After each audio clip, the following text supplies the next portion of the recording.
নমস্কার বন্ধুরা, তনুশ্রীর রান্নাঘর অ্যান্ড ব্লগস চ্যানেলে তোমাদের সবাইকে স্বাগত। তোমরা সবাই কেমন আছো? আশা করি সবাই ভালো আছো, আমিও ভালো আছি। আজকে আমি তোমাদের সাথে কচু শাকের রেসিপি শেয়ার করছি। ইলিশ মাছের মাথা দিয়ে কচু শাক। প্রথমেই আমি কচু শাকগুলোকে খুব ভালো করে কিন্তু যে আঁশগুলো আছে সেগুলোকে কিন্তু দা দিয়ে ছাড়িয়ে নিয়েছি। এবারে এখানে আমি দুটো ইলিশ মাছের মাথা নিয়ে নিয়েছি। এবারে নুন হলুদ মাখিয়ে নেব। মাখিয়ে মোটামুটি আমি 10 মিনিটের মতন এটাকে রেখে দেব। আমি কোনো নতুন ধরনের রেসিপি করছি না। সকলেই তোমরা এই ইলিশ মাছের মাথা দিয়ে কচু শাকের রেসিপি খেয়েছো, তো আমার পদ্ধতিতে আমি কিভাবে তৈরি করি সেটাই তোমাদেরকে দেখাচ্ছি।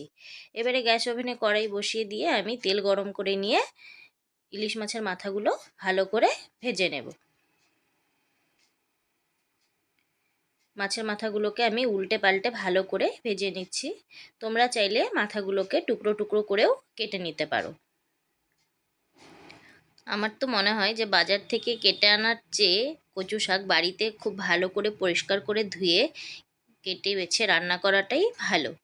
দেখো, কথা বলতে বলতে মাছের মাথাগুলো ভাজা হয়ে গেছে। এবারে তুলে নিলাম তেল থেকে।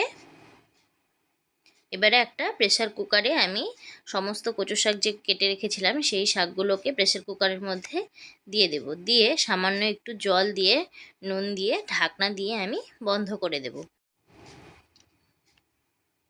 এখানে আমি 1 গ্লাস মতন জল ব্যবহার করেছি। খুব একটা বেশি জল দেওয়ার দরকার নেই, কারণ কচু শাক থেকে প্রচুর পরিমাণে জল বের হয়ে যাবে। আমি সমস্ত কচু শাক কিন্তু প্রেসার কুকারে দিয়ে দিয়েছি। দিয়ে এবারে কিন্তু আমি মোটামুটি 1 চামচের মতন নুন এর মধ্যে দিয়ে দিয়েছি। নুন দিয়ে আরও কিছুটা পরিমাণে জল দিয়ে এবারে প্রেসার কুকারের ঢাকনাটা আমি বন্ধ করে দেব। দিয়ে আমি 2টো সিটি দিয়ে দেব।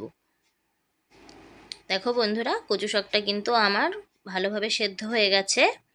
এবারে আমি গ্যাস ওভেনে কড়াই বসিয়ে দিয়ে দিয়ে দিলাম সাদা তেল। দিয়ে 2টো শুকনো লঙ্কা দিয়ে দিয়েছি ফোড়নের জন্য।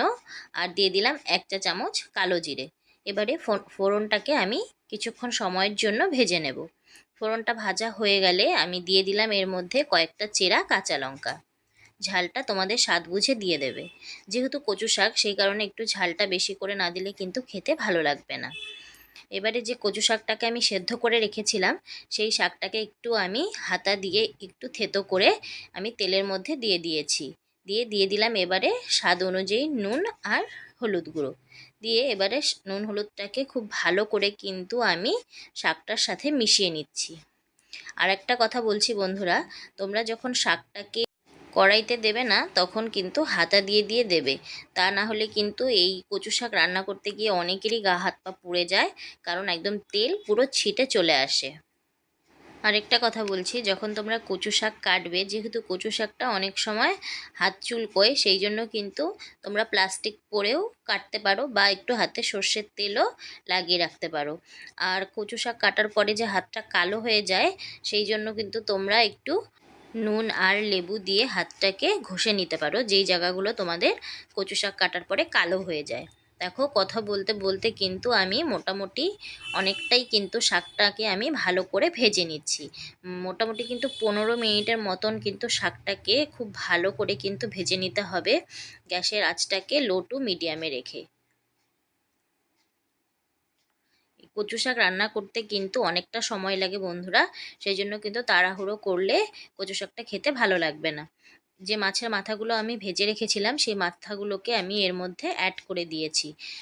এখনও কিন্তু আমার রান্নাটা পুরোপুরি কমপ্লিট হয়নি।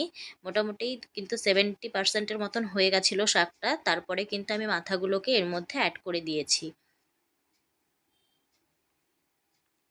মাথাটাকে দিয়ে খুব ভালো করে কিন্তু একটু নেড়ে চেড়ে নিতে হবে।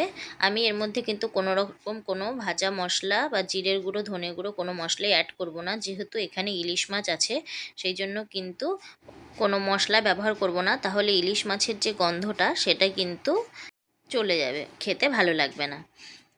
দেখো, আমি কিন্তু কন্টিনিউয়াসলি নেড়ে নেড়ে খুব ভালো করে কিন্তু শাকটাকে সুন্দর করে ভেজে নিচ্ছি বন্ধুরা।